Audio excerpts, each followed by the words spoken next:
are listening to the most comprehensive paranormal archive on the internet. Welcome to Salsido Paranormal. I'm your host, James Salsido, and tonight I'm covering haunted places in the U.S.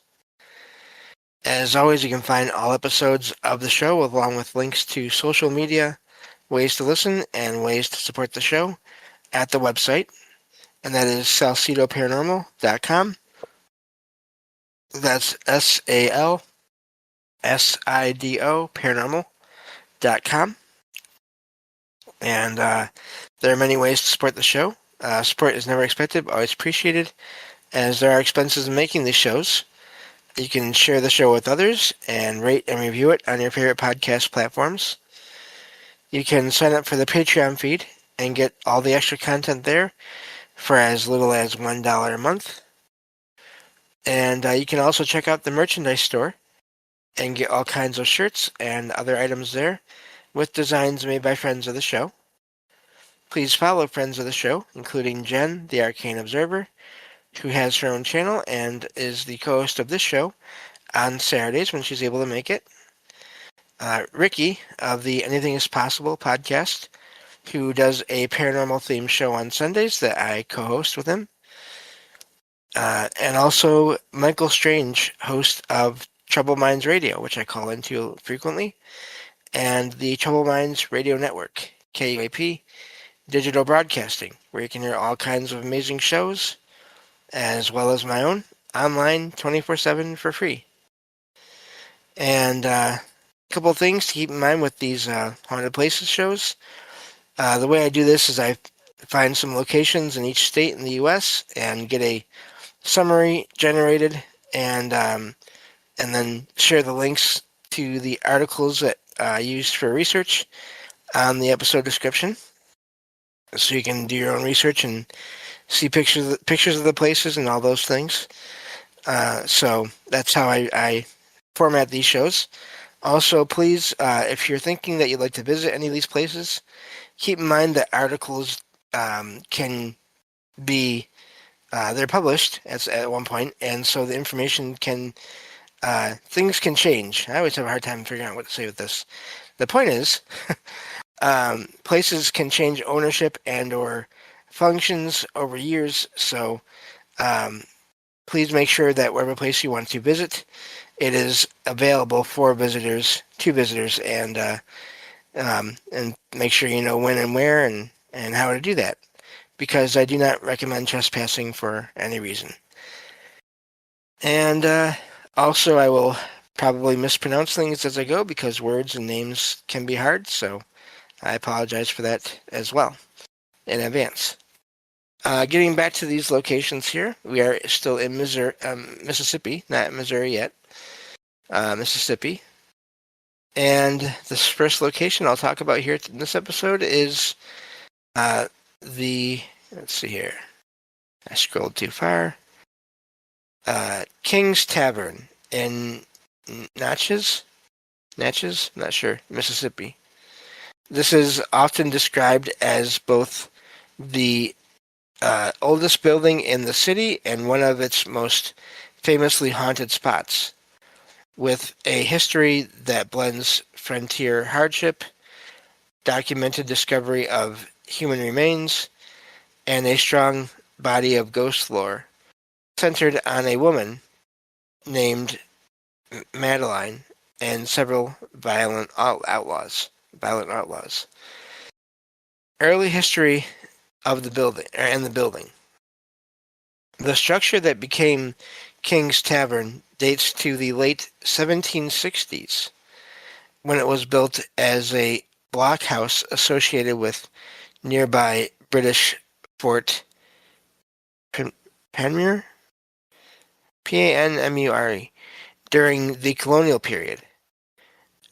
With no sawmill nearby, builders reused timbers from dismantled New Orleans sailing ships and flatboats, making the 3-story frame building an amalgam of salvaged rivercraft and frontier construction. After the American Revolution, the British left Natchez and the former blockhouse became available for private use in the growing Riverport town. In 1789, New Yorker Richard King purchased the building, moved his family in, and opened it as a combination tavern, inn, and mail stop at the terminus of the Natchez Trace.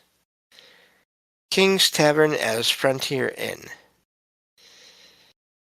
In King's hands, the tavern served boatmen, stage riders, and other travelers who brought goods down the Mississippi and then journeyed back north along the Natchez Trace, a route notoriously plagued by robbers and highwaymen.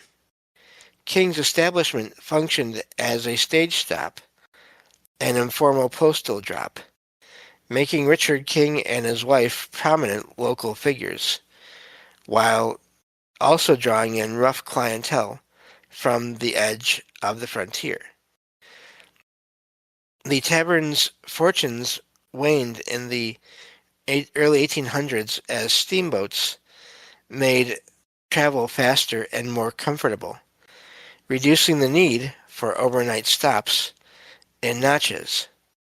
King eventually sold the business around 1817, and by the 1820s to 1830s, the building had become the long-term private residence of the Postlethwaite, often spelled, it doesn't matter so much, family who kept it for generations. 20th century restoration and use. In the 1930s, while the building was still a residence, renovation work on the chimney and fireplace brought King's Tavern back into the public eye for macabre reasons. Later, in the 1970s, local preservation interests acquired and restored the structure, and it reopened as a restaurant and tavern under its historic name. In the 2010s, it operated under new ownership as a craft cocktail and farm-to-table style restaurant, though in recent years it has again closed and been listed for sale. Discovery of the bodies in the wall. During a 1930s renovation, workers opening up the chimney wall reportedly uncovered skeletal remains of 3 people, 2 men and 1 woman, hidden inside the masonry behind the fireplace. Along with the bones, they found a Spanish-style jeweled dagger, which local lore quickly identified as a likely murder weapon tied to the tavern's stories of jealousy and betrayal. The 2 male skeletons have never been conclusively identified, leaving room for speculation about murdered travelers, victims of robbery, or even outlaws killed in disputes. The female skeleton, however, was swiftly linked in local tradition to a woman named Madeline, said to have been Richard King's mistress, excuse me, and a serving girl at the tavern. Legend of Madeline. According to the most repeated version of the story, Madeline was a young waitress working at King's Tavern who became romantically involved with Richard King while his wife also lived on the premises. When Mrs. King discovered the affair, she allegedly had Madeline murdered, either stabbing her herself or arranging for others to do it, and Madeline's body was then concealed in the chimney, where it remained, bricked up for more than a century. This legend dovetails neatly with the discovery of the female skeleton and dagger, and so Madeline has become the tavern's best-known resident spirit, often blamed for unexplained activity throughout the building. While there is no firm archival proof of her identity, doesn't surprise me, her story is central to modern interpretations of King's Tavern and is regularly included on Notch's ghost tours. The Harp Outlaws and Violent Tales. Another major strand of King's Tavern lore involves the infamous Harp brothers. Wiley, often called Willie, Harp, and his cousin or brother, Micajah? Not sure. Micajah, and then the quotation marks here, Big Harp, who were active as murderous highwaymen along the Natchez Trace in the 1790s. Contemporary and later accounts describe the Harps as gambling, robbing, and sometimes killing travelers, and King's Tavern being a busy inn at the end of the trace features in stories of their visits and alleged crimes. One gruesome tale, we don't really need to go into gruesome tales, reported hauntings and phenomena. King's Tavern is usually cited as one of the most haunted restaurants or former restaurants in Mississippi, with multiple categories of reported phenomenon.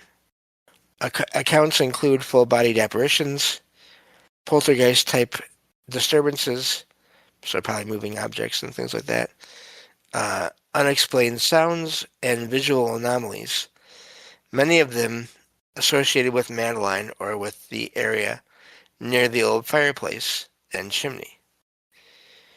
Common reports include apparitions, so a young woman in period clothing, believed to be Madeline, seen in hallways near the fireplace or on the stairs. Also, shadowy figures moving across stairwells and rooms. Physical traces. Wet or dusty footprints, that's always fascinating, that appear on freshly mopped floors, as if someone invisible has just walked through the room toward staff or guests. Fireplace anomalies. Claims that the fireplace emits heat or a sense of warmth, even when there is no fire, sometimes associated with the spot where the skeletons were discovered. And also sounds and objects. Disembodied laughter, voices, and footsteps, along with glasses or small items reportedly moving on their own or being knocked from shelves when no one is nearby. These experiences are often reported by both staff and patrons, and the building's long use as an active restaurant means many modern witnesses have had time to accumulate stories that reinforce the tavern's reputation. Let's see. Madeline and other spirits. Madeline is considered the primary spirit, with many witnesses describing a female presence that sometimes appears playfully mischievous rather than overtly threatening. Some guests claim to have seen her reflected in mirrors or windows, or to have felt an unseen hand tugging on clothing or hair when no one else was close enough to touch them. In addition to Madeline, some ghost hunters and storytellers attribute lingering phantoms to the Harp brothers or to unidentified murdered travelers whose bodies may never have been found. The crying of an infant, cold spots in upstairs rooms, and uneasy feelings near the attic have all been linked in folklore to those alleged victims rather than to Madeline. King's Tavern in modern paranormal culture. Because of its age, the discovery of actual human remains, and its dramatic legends, King's Tavern features frequently in Mississippi ghost story collections, haunted location guides, and paranormal podcasts and videos. It is often presented as a classic example of how frontier violence, domestic tragedy, and architectural survival combine to produce a layered, haunting narrative around a single building. Even when closed as a restaurant, the tavern remains a focal point for walking tours and paranormal interest in Natchez, with visitors drawn to the combination of documented history and the unresolved mysteries of who exactly was bricked into the walls and why. And yeah, so that's it for that one. That's really fascinating. They found these three bodies, and really it doesn't sound like they know for sure who any of them are. They have folklore sort of built up around one of them, the woman, but they still don't really know for sure. And again, I wonder, is the female apparition there really Madeline, or is it this woman at all?